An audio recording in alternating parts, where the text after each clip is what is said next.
अस्सलाम वालेकुम स्टूडेंट्स, कल हमने लॉ ऑफ ग्रेविटेशन पढ़ा था और उससे रिलेटेड दो न्यूमेरिकल प्रॉब्लम्स हैं एक्सरसाइज की। तो आज हम वन बाय वन वो सॉल्व करेंगे।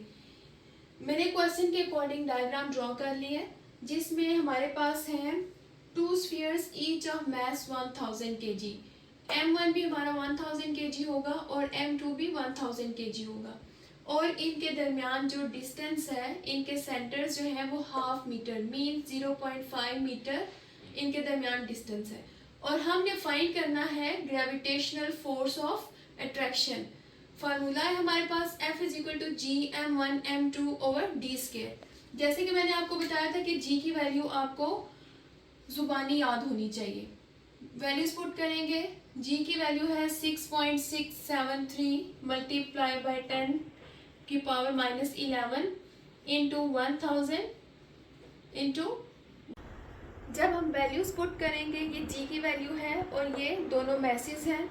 हमने क्या किया कि 1000 1 2 3 3 0 है, हम इसकी पावर 3 लिख लेंगे और सेम यही इस चीज़ के लिए भी होगा। 0.5 का स्क्वायर है तो जब इसका स्क्वायर लेंगे हम तो आंसर आएगा 0.25। हमने क्या करना है कि ये जो वैल्यूज़ हैं पावर की, इन सब को इकट्ठा करना है ताकि पावर्स को हम ऐड कर सकें और डिवाइड करेंगे हम 0.25 के साथ। जब हमने वैल्यूज़ पुट की हैं तो पावर्स को जब हमने फाइनल उनको ऐड किया है तो हमारे पास आंसर आ गया है -5। अब हम इस वैल्यू को 0.25 से डिवाइड करेंगे तो हमारे पास आ जाएगी वैल्यू 26.692 मल्टीप्लाई बाई 10 की पावर -5। अब ये पॉइंट हमारा यहाँ पर है, हम इसको पहले डिजिट के बाद लेकर आएंगे, मीन्स हमने इसको स्टैंडर्ड फॉर्म में चेंज करना है।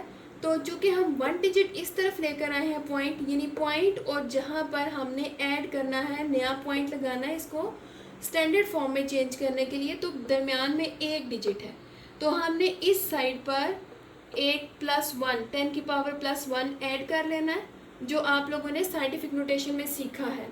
अब -5 और +1 इनको जब हम माइनस करते हैं तो हमारे पास आंसर आ जाएगा -4। फाइनल आंसर हमारा 2.6692 और फोर्स का यूनिट जैसे आप सबको पता है कि फोर्स, वेट, टेंशन, इन सब का यूनिट क्या होता है? न्यूटन। तो ये फोर्स है, इसलिए यहाँ पर आंसर हमारा क्या आएगा? न्यूटन में। अब हम प्रॉब्लम नंबर 2 सॉल्व करेंगे जिसमें हमारे पास जो डाटा है उसके मुताबिक मैस m1 m2 ये दोनों सेम है, लेकिन यही हमने फाइंड आउट भी करने हैं। मीन्स हमें मैसेज की वैल्यूज़ नहीं दी हुई, सिर्फ ये बताया कि दोनों आइडेंटिकल हैं और इनके दरमियान सेंटर में डिस्टेंस है 1 मीटर। चूँकि इन्होंने बताया कि हमारा जो मैस है वो दोनों मैसेज आइडेंटिकल है तो यहाँ पर हम लिख लेंगे m1 = m2 और फिर हम इसका स्क्वायर ले लेंगे।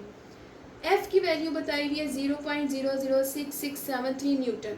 Formula F is equal to G m² over D square. अब ये फार्मूला m² के साथ इसलिए लिखा है क्योंकि ये दोनों मैसेज सेम है।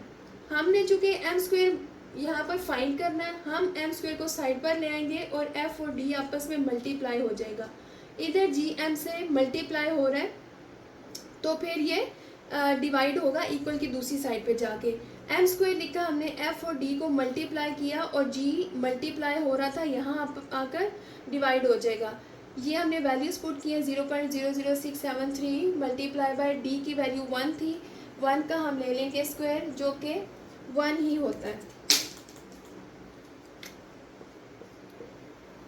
और नीचे हमने g की वैल्यू पुट कर देनी है जो कि कांस्टेंट है 6.673 मल्टीप्लाई बाय 10 की पावर -11।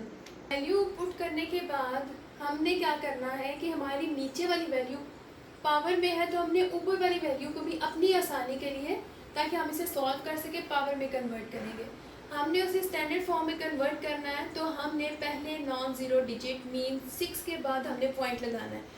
जो पॉइंट पहले से मौजूद था और जहाँ पर हमने नया पॉइंट लगाना है तो उसके दरमियान कितने डिजिट्स हैं? 1 2 3 डिजिट्स हैं। और आपको पता है कि जब भी हम लेफ़्ट से राइट की तरफ आते हैं तो हम पावर माइनस में लगाते हैं। तो ये वैल्यू हमारी बन जाएगी 6.673 मल्टीप्लाई बाय 10 की पावर -3। ये 1 से मल्टीप्लाई किया तो ज़्यादा वैल्यू वही रहेगी। अब उसके बाद आप देखें कि जो ऊपर वैल्यू है 6.673, नीचे वाली, ये दोनों सेम है। ये जब आपस में कटेंगी तो हमारे पास 1 आएगा। ये पावर है -3 और नीचे वाली -11 है। जब ये ऊपर जाती है तो वैल्यू प्लस में चेंज हो जाती है, मेन साइन उसके चेंज हो जाते हैं। -3 में से +11 माइनस करने के बाद हमारा आंसर आ जाता है प्लस के साथ, क्योंकि यहाँ पर 11 हमारी बड़ी वैल्यू है, उसके साथ प्लस का साइन है, तो यहाँ पर भी 10 पावर 8 यानी प्लस के साथ आएगी। m स्क्वायर है, हमने क्या करना है, taking under root of both sides, दोनों साइडों का अंडर रूट लेंगे तो हमारे पास अंडर रूट के बाद वैल्यू आ जाती है 1 × 10⁻⁴।